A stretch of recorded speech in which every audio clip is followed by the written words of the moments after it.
Hello and welcome back to the Matrix Greenpool podcast. I'm Hilmarie Hutchison, and today I am so pleased to be joined by Ben Rousseau, a visionary designer known for his emotion-driven and visually captivating lighting installations and timepieces. With a background rooted in Colchester, Ben blends historical beauty with futuristic design, creating stunning pieces that not only light up spaces, but also evoke powerful emotions. His work spans high-end residential, commercial, and luxury spaces like superyachts, all with a commitment to sustainability and innovation. Ben, welcome and thank you so much for joining me today. Thank you so much. It's a lovely introduction. Ben, before we dive into your work, let's talk a little bit about your background.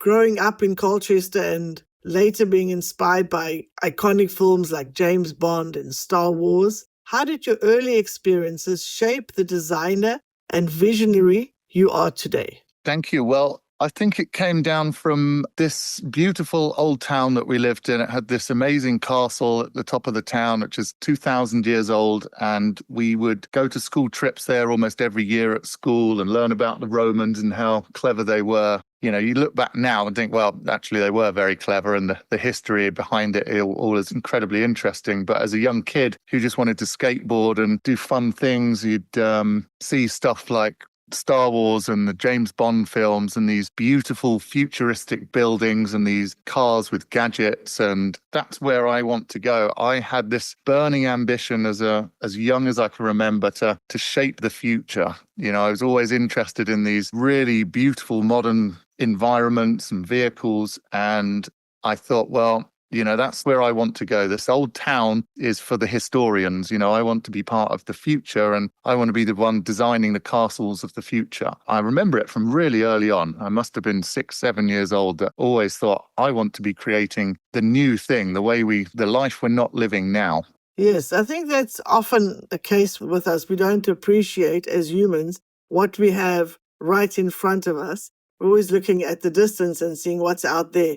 What's something different to what we have. As you say, with age and looking back in time, then you sort of start appreciating what's right under or what has been right under your nose all that time. So then how did you get into what you do today? The lighting came about after I basically finished school, was really into art and making things. My dad had an old American hot rod when we were at school, so I was always really interested in engineering and how machines, and I loved cars as kind of most young boys do. You know, I loved the design. I loved the engineering details, how materials kind of looked, you know, the mechanical aspect of things.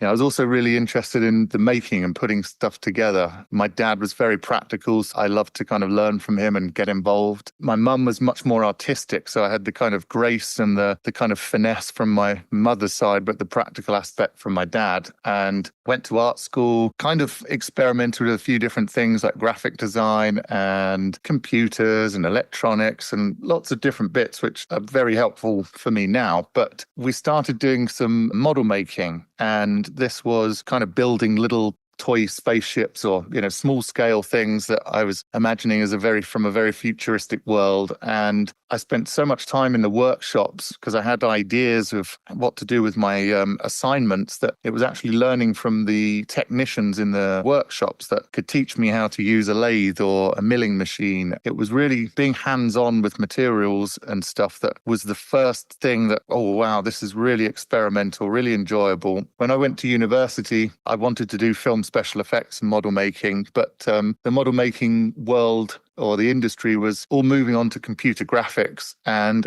I was at that point just interested in getting hands-on and playing with materials, feeling them. You know, I like the smell even when you're in the metal workshop. So I was kind of a little bit disheartened when I started the model making course and I was DJing and putting on parties and actually getting a bit distracted from actually the work I should be doing. And while I was in these nightclubs, one thing that really is a big part of my work now was how lighting could change these little environments in these little student nightclubs that we DJ in. I started to kind of design little props, like bits to put on my DJ booth and little things to dress some of these environments. It really became like a secret ingredient for me to kind of see how lighting could change a space so easily, how it could change an emotion, when it's working with music, when it's working with an environment. So it was kind of at that period, the lighting really became the secret ingredient in my work. So I'm going to say must have been about 19 years old at the time.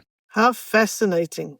Fantastic. What an interesting background. All the way from model making and film special effects, event design, working in nightclubs. How do these past experiences influence your current work?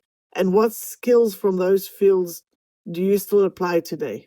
Well, it's funny that I kind of use all of them because there's an element of theatre. So if you're imagining I'm creating an interior for someone, I want there to be a sense of, storytelling. I don't want it to just be a plain, here's where you put your sofa, here's your shelving, and you sit and use the room like this. I want to encourage someone to have more excitement and more fulfillment in their lives. So I was born to light up people's lives. I get a real enjoyment out of seeing a connection with my work. I want people to be excited. I want to bring something that makes people happy with my work. So when I'm talking about the story and the narrative, if I'm designing someone's house, I almost take them on a journey. So if I say to the customer, let's imagine we're walking through the front door of your new house. You've got let's say your sister, your best mates, your family with you, you're doing the first walkthrough to introduce everyone to your new house. And it's like, what do we see when we open the door? Is there a big artwork in front of you that kind of sets the tone for this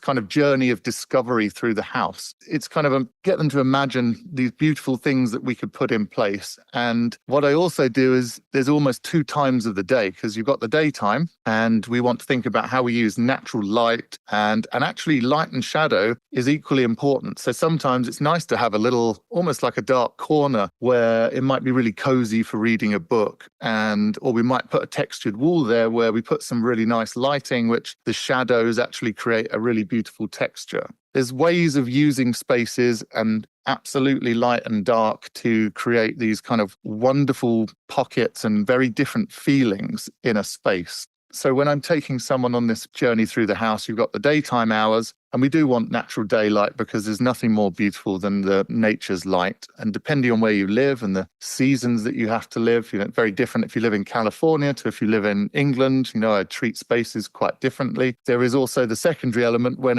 let's say it's nighttime and you might want to do some entertaining, and there's a way of dressing the house with different lighting levels, which mean I would use lots of different layers of light. So I have lighting at kind of mid-level on the walls so that you create these nice ambient feelings, and you might have lower light levels rather than everything being directly overhead, because overhead spotlights can cast nasty little pockets under your eyes and doesn't necessarily mean get a nice effect. So by having multiple layers of light in the evening, you can really create these beautiful experiences. And that's what it needs to be. It needs to be an experience that someone can enjoy. Someone can really feel the difference between how beautiful the lighting is and the way it complements the materials and the furniture. That story and the narrative goes through my work, from whether it's an interior or whether it's a simple piece of design. And I'll use an example of one of my timepieces. I have a collection of illuminated clocks which tell the time using patterns of light. This is quite a high-end, technologically well-designed piece. I've kind of destroyed the introduction to it, but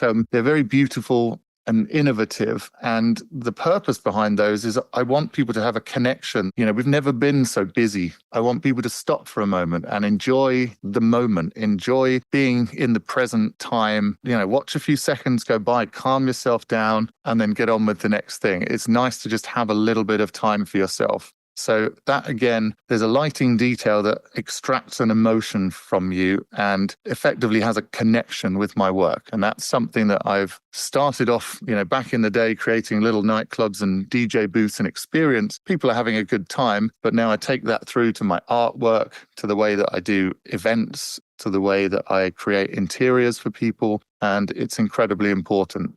Yes, your work is phenomenal. I love how you say that you were born to light up people's lives. That's absolutely brilliant. And as you mentioned, lighting plays such a critical role in human experience, especially in the way it can affect mood and productivity. And even as you mentioned, you already sort of introduced your lighting-based clocks are designed to create a sense of living in the moment. I absolutely love that. Could you walk us through the process of designing one of these clocks and how you infuse both form and function into your timepieces?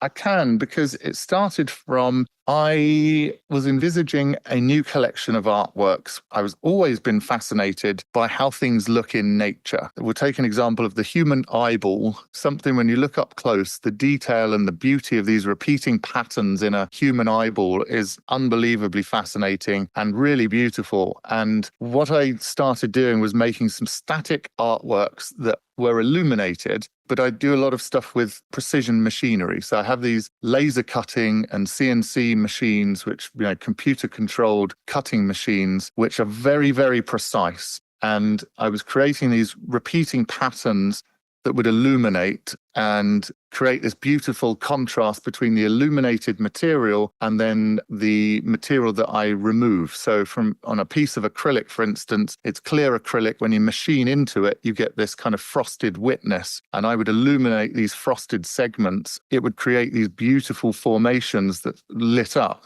The thing that I discovered was actually when they're so perfect and beautiful that trying to create something you see in nature, what is actually more beautiful is actually the imperfections. The imperfections of nature, like in a snail shell, the spiral might be slightly wonky or there's something really beautiful about that. Whereas I was trying to make something really precise and precision from the kind of natural world. And what it then triggered isn't quite the kind of look I was looking for. What I love is that really beautiful, precise formation, kind of like a wheel design in a sports car, something that has these beautiful shapes, but they are very precise and repeat in a perfect array. When I was making these patterns, I thought actually it's a really nice collection to have them not looking like they're natural and perfect. They're actually looking more like machines and things of beauty, but very technical. And then I thought, well, actually, I kept machining 60 pieces into a surface just because it was the right balance between illuminated material and non-illuminated material. So 60 pieces by just default, it was just crying for me as the next stage to, well, I should animate these as a timepiece and turn these into a beautiful clock, because I absolutely love mechanical clocks. I love watches. I love the machinery and cars and gadgets. So for me, it was just a natural progression of the things I already loved and actually celebrate everything by my love of lighting, my love of materials, my love of machining, and put it all into one special piece. So for me, it really has been the pinnacle of my work for 20 plus years to now produce this amazing collection of work. Basically sums up everything I do and puts it into one package. I'm incredibly proud of it and look forward to continuing to develop it and really share it with the world. Well, your pieces are absolutely beautiful. And as you described it as an eye, I mean, they are just absolutely captivating. Our listeners don't know your work. They should go and Google it because there's a lot of images that you can see, and it is absolutely fantastic. And I also like how you said that sometimes in nature, it's the imperfections that adds to its beauty, a sort of uniqueness in nature, which doesn't detract from the beauty because it's not perfect. I love that. Your clientele ranges from high-end collectors to interior designers working on luxurious spaces. How do you balance meeting the technical demands of a project while still keeping your artistic vision intact? And can you maybe share any memorable collaborations that you've worked on? There's lots of ways and challenges that are affected in my work. Now, for instance, if you were, let's say you're designing a clock to go into a super yacht, you have to think about it's going to be bouncing around on a rough sea sometimes, and you can't have the clock just bounce off the wall and then smash to bits on the floor. So there's a common sense to, before you're creating that piece, think about the problems that are likely to be faced in that different arena. It's different to a house, and also, for instance, a house is different to a hotel. So when I've designed these timepieces, I've deliberately designed in a system which is all hidden behind the back. So it's actually no different if I'm putting it in a house or in a super yacht or a hotel. But I have these fixings that mean it can't be pulled off a wall. So if it was in a hotel and you've got people, let's say you might have some rowdy guests and they're like, oh, I love this. And they're just interacting it, but they're a bit excited and you don't want someone to accidentally knock it off the wall. They're inherently very beautiful with lovely grained metal frames. And I have these beautiful marbled surfaces and people want to touch that. I encourage it, it's nice to feel beautifully well-made pieces. So I have to kind of factor that in, that could be a problem if someone was a bit heavy-handed. So I create a beautiful frame with special fixings that mean it just can't be pulled off the wall without some mechanical tools. And the same with the super yacht. Has a very special fixing frame, two-part frame, and then it has some dampening in it so that, there's almost a bit of cushioning that would absorb some vibration if it was banging on a rough sea. That drives one specific piece. But in terms of a collaboration, what was very fun and is probably fairly interesting story was I've done a few projects at the Ice Hotel in Arctic Sweden. That came about from I was looking for somewhere to propose to my wife. And I was thinking, where can I take her that's kind of romantic, that's kind of interesting, has a bit of a arty experience that we can kind of enjoy and share. And then I can pop the magic question in some kind of elaborate way that would be very memorable for us in the future. And I started researching places and I came across the Ice Hotel and saw the beauty of the lighting. So basically, it started with me researching somewhere to propose for my wife. I found the Ice Hotel, came across that, and saw all this beautiful art made of ice and the way that the lighting worked through this amazing natural material, where you had all these veins and kind of gases in the ice, which just created these amazing effects. I reached out to them and said, I'm coming to propose to my wife. I'd love to come and have a tour around. I'm an artist. I work with light and design, and I'd love to be able to do something at the Ice Hotel someday. And we flew out there. I remember we had a little drink in this amazing ice bar. And I said, oh, darling, just wait here a minute. I'm just going off for a quick meeting. And she's like, what are you doing? And it's like, oh, well, the hotel owner and architect is going to take me on a little tour of the workshop. She was like, are you joking? You brought me all the way up here into the Arctic wilderness, 200 kilometers into Arctic Sweden, and now you're going to go and have a meeting with these architects. She understood that it was funny and it was such a perfect place. So she was sat by the fire drinking a glass of mulled wine and having a lovely time. But they kind of gave me this tour. There was a life-size Formula One car made of ice that was being shipped off somewhere, and they showed me all these big machines that they worked on because they actually used the same sort of CNC machines as I used. I was like, wow, how are we taking such kind of industrial machinery and now taking it into ice? And, open my eyes as to how the kind of same method of what I do on materials like glass and acrylic, which are used in the kind of home or, more commercial settings, something like ice, which is, one of nature's kind of oldest materials, could also work in the same way. And I sent an application in because you have to enter to be an artist. And I sent a proposal for designing this amazing room. And the next year they invited me to go and build it. They were so thrilled with the way I used my lighting in my room that, they invited me back a number of times. And I've done some really amazing projects with them. They're a fantastic team. I've made some amazing friends from all over the world. There's artists that come in from Japan, from Chile, from all over Scandinavia, Americans, lots of Europeans. And it was just this amazing community of talented people that working with ice using super sharp chisels, chainsaws, and then we had CNC machines that we could actually then take it to another level and start engraving pieces into ice, which at that time was very experimental, but it was pushing the boundaries of what you can do with material. But it was all about making experiences, beautiful experiences that guests would come to the Ice Hotel. They basically stay in each of they would stay in a bedroom, but every bedroom is designed by a different artist. And then you would have a church. There's a bar, there's all these beautiful tunnels and walkways that connect the hotel together. And it's just this most incredible building full of art and design and experience because every room is different. My room was like a spaceship that you lay inside that would take you into different dreams. Then the next room was like someone had created a beautiful full-size elephant in the wall with just amazing sculptural detail. It's like walking through a museum made of ice and snow. It's -8. It's very bearable. You sleep in these rooms in a big Arctic sleeping bag, and it's just a magical experience. Me proposing to my wife was an incredible thing to do, but also a great stepping stone in part of my design career. It was an amazing thing to collaborate on with them. And they then even invited me to be part of a crew of amazing ice sculptors and ice workers that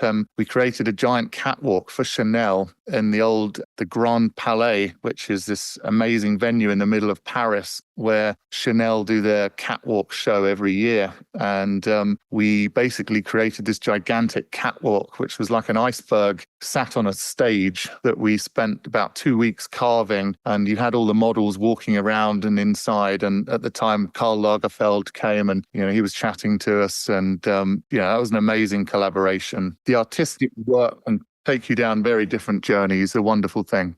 Amazing, right? How your search for a unique place to propose led you to discovering this ice hotel and then opening up a whole new world of ways to use your skills. Honestly, if you look at the pictures, I've only seen the pictures, but you've been there. The pictures are incredible. The installations, the colors are phenomenal. So to be part of that would certainly scratch that itch for you as far as your being an artist and being able to be part of that journey. It's absolutely fantastic. Yeah, I recommend anyone to go and visit. Or, there's some of the ice bars that are around the world. That's a fun experience. I've built one of those in London a few times because they change on seasons. As a bucket list, please go and hotel. Thank you for sharing that. I've just added one more thing to my bucket list. I love it. It sounds absolutely brilliant. Let's change direction a little bit. I know that you're committed to sustainability in your work, particularly in using locally sourced materials within a 100-mile radius of your studio. How does this focus on sustainability influence your design process and material choices? I want a level of control with my work. We haven't tested, it's okay, yes, I can create things that, have quite a lot of detail that you don't know quite how they're going to turn out until you've made one and machined it and tested it a few times, played with it in different light, played with it in different scenarios. So there's a need to be fairly adaptive with my work. It's also incredibly important that I'm using the skills of craftsmen who are, knowledgeable about their work. In England, we've got some fantastic engineers. I have a lot of people in the car customizing world who build specialist metalwork, mainly for cars, but I effectively use their skills and tap into them for making my art and interiors, as well as electronics guys who are prop makers for films. One of the guys that helped on the electronics for my clocks, he was out building robots for the Star Wars film. So, as a kid looking to try and get involved in films and prop making, and then actually 20 years later, actually using some of the guys that are actually building the robots for the actual Star Wars films was kind of quite a nice touch. But the people being local to me, I've been based in London most of my life. We're now based down on the south coast, down in Hove. But from Hove and in a kind of, let's say, 100-mile radius of me, there is all the most amazing, talented metalworkers, fabricators, engineers that I could possibly wish for. And I want to give business to people who are close to me. I want it to be accessible. So, I don't want to be shipping stuff, 3/4 around the world to get to me to then test something and then say, oh, you know what, that needs changing, sending it back. I want to look after this planet. I'm a big extreme sports fan. I love to go out surfing. I love snowboarding. I see firsthand how our winters are. The snowfall in our local resorts is nowhere near what it used to be. I hate to see the waste wash up on the beach,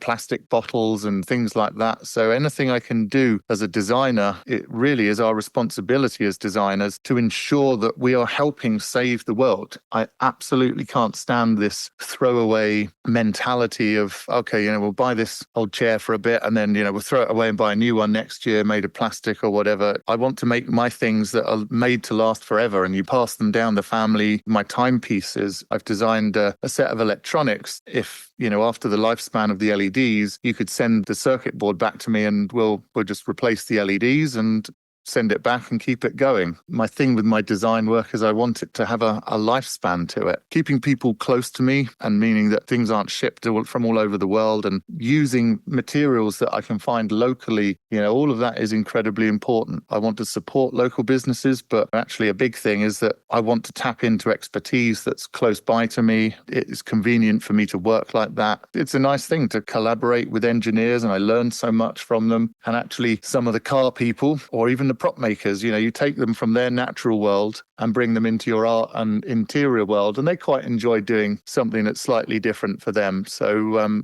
I think it works very well on many fronts. As a designer, it's our responsibility to ensure we're at the forefront of doing everything we can to look after the planet, using processes that effectively mean we are using up plastic from the ocean in certain parts. I don't like to have plastic in any of my packaging, using recycled card, but I am testing recycled plastic materials. So I've got one with a recycled sugar. So you actually mix sugar with a bioplastic, which means that, you're using a percentage of recycled plastic with recycled sugar. It has this beautiful translucent quality that also works very well with lighting. So, there's some incredible materials out there. It does take some experimentation, but, I see the need firsthand in my lifestyle and it to be around for my kids. I so appreciate hearing you say that you have this attitude that you are intentionally making decisions to work towards a more sustainable or towards sustainability in the things that you're doing. Because as you rightfully say, we are so bombarded with fast fashion, electronics that are built to literally last a couple of years. Even in cars, I was just saying to my partner the other day, you used to buy a car and it could last you 20, 25 years, right? These days it's like 10 years and they're done. It feels almost intentional that they want them to only last a certain amount of time. Then you are forced to buy a new mobile, a new wristwatch, because suddenly, a phone that used to be fine for 3-4 days now runs out in 12 hours. Well, you have to now get a new one. So it's almost like there's an intentionality to force people to just have this throwaway attitude. Whereas your approach is to build products that are long-lasting, that can be passed down from generation to generation. So that whole feeling, that whole attitude is to protect the earth, as you say, for our children. For sure.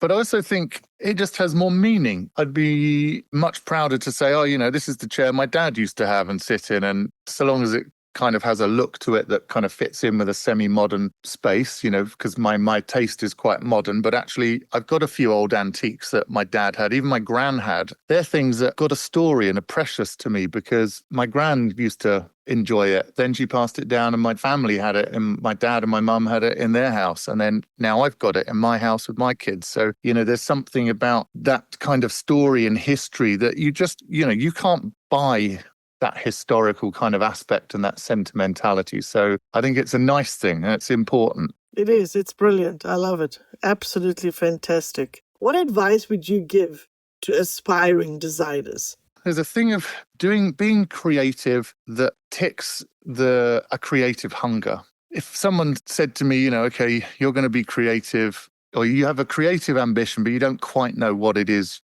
that you want to do. I think there's a need to find the things that you naturally enjoy or warm to, whether it's a kind of, let's say there's painting, you're creating something expressive by putting it down on canvas, and whether you're experimenting with paint or even chalk or even charcoal or things that kind of give you different effects. It's be very loose and expressive and let yourself just have fun and make mistakes and just get a feel for anything. Don't try and commit to, I'm going to be a furniture designer. Like tomorrow, I'm going to be the best furniture designer in the world. It's like, well, why don't you experiment creating some furniture, but also, maybe some art or even, let's say, a musical instrument or, whatever it is. Just keep an open mind, because it's nice to just let yourself go on a creative journey that, one, you're not actually going to be disappointed if you think, oh, you know what, I'm no good at designing chairs. I really want to be this furniture designer, but hang on, my chairs aren't that great. Well, actually, if you think, okay, this chair actually looks a bit like a crazy electric guitar. Maybe if I made a cool guitar, then people think, well, actually, you're the guy that makes the coolest electric guitars because nobody else makes guitars that look like you do. Then suddenly you've got your unique edge and, that might tick a different creative box. So I think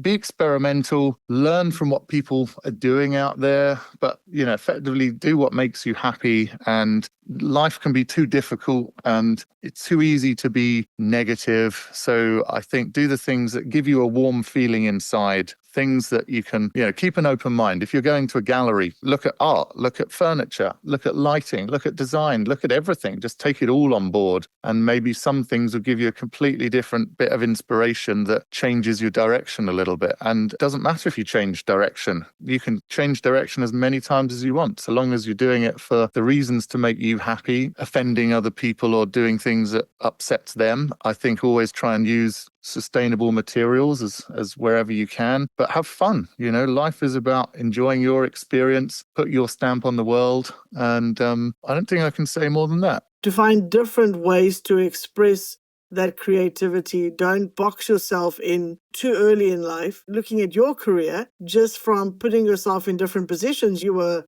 exposed to different opportunities you hadn't planned. You didn't lay out the plan of how you were going to do things.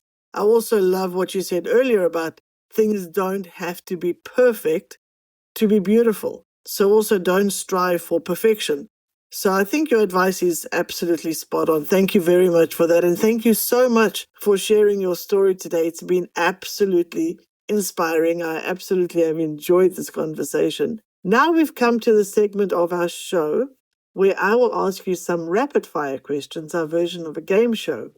Are you ready? Okay, cool. If you could design a lighting installation for any fictional location, where would it be? The next thing I'd like to design is something on an iconic place in the centre of London, almost like a Big Ben or something like Trafalgar Square, something that would have this iconic status destination and be there for long after I've disappeared. What's your favorite James Bond gadget that you'd love to redesign with your signature touch? I'm going to say it's Goldfinger's laser.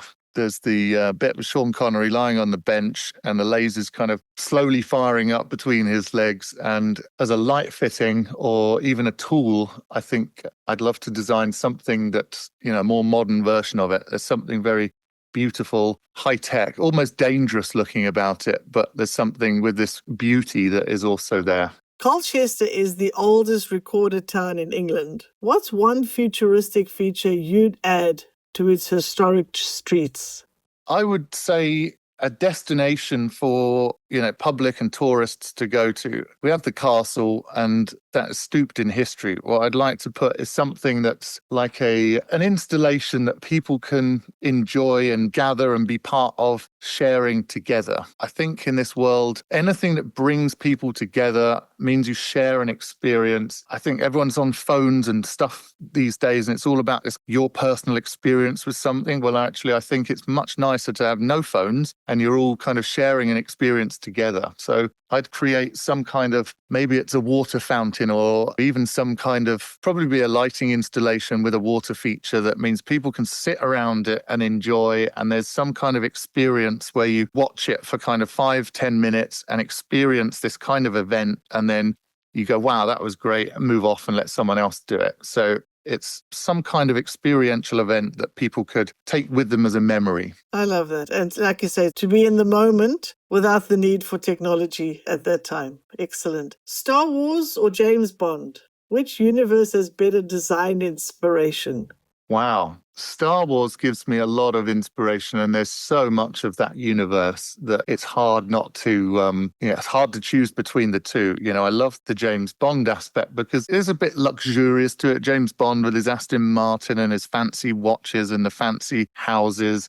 So there's something that I suppose it was the James Bond aspect that is probably more closer to me in my way of thinking. So I probably would have to be loyal to James Bond, but Star Wars is a huge source of inspiration for me, and I absolutely love all the creativity that goes along there, the characters, the scenes, the vehicles. It's, endless enjoyment. Thank you for playing along. That was easy enough. Now we get to our signature question about your Greenpool moment. What was your Greenpool moment, the action or event that was the turning point for you or your career? A serious question, and something that probably not many people have actually asked me.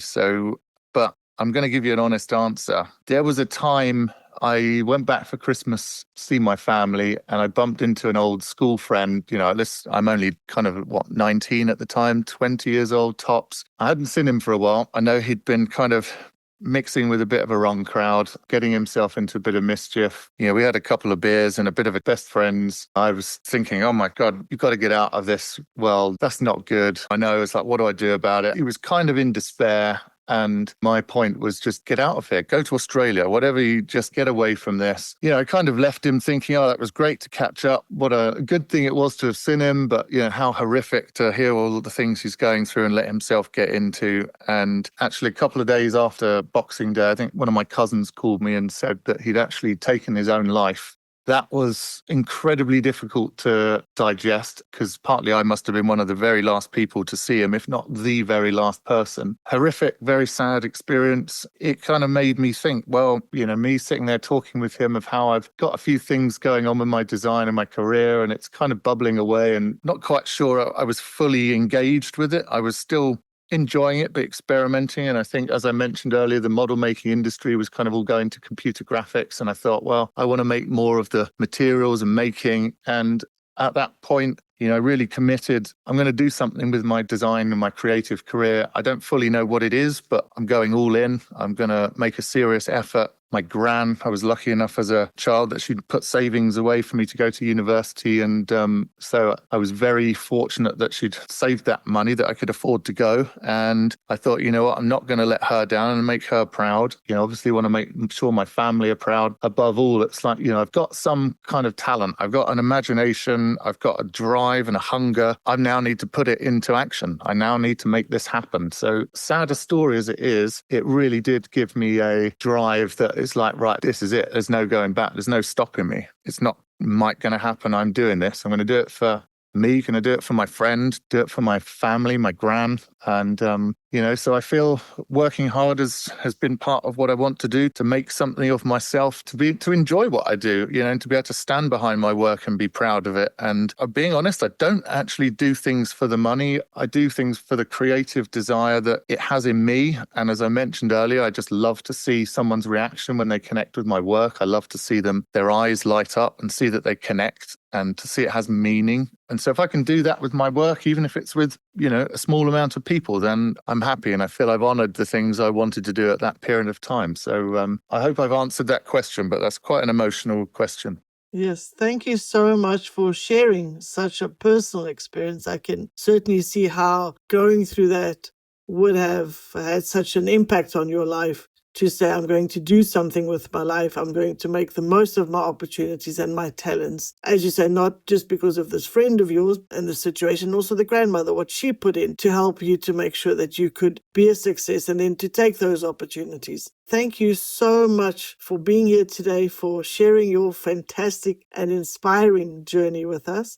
I've thoroughly enjoyed our conversation, and I'm so sure our audience as well. Thank you so much. It's been a lot of fun, some good questions. So I hope it rings true with any young creatives who are kind of thinking about what they could do, but also anyone across the board. I want my work to be interested and accepted. It's for everyone. The world is a beautiful place of everyone being different and different tastes, but, I want anyone to have that same connection with my work. Welcome everyone to check it out and would be honored to hear from you. So thanks so much for listening to my story, and really appreciate you connecting with me. Thank you so much. Now, before we say goodbye, could you please tell our listeners where they can find and follow you? We'll also put this in the show notes.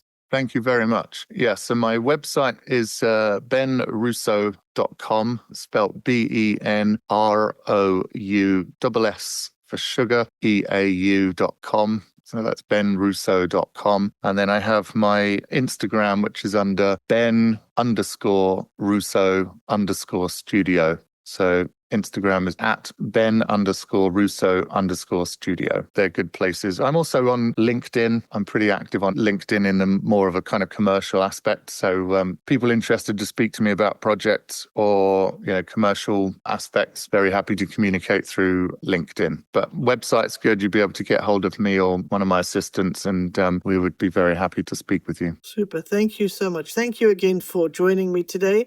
I wish you all the very best. Thank you ever so much. It's been a lot of fun. And to our listeners, don't forget to like, share, subscribe, and leave us a 5-star review. Stay tuned in for more amazing episodes. If you enjoy our conversations, please like and subscribe. See you next Wednesday.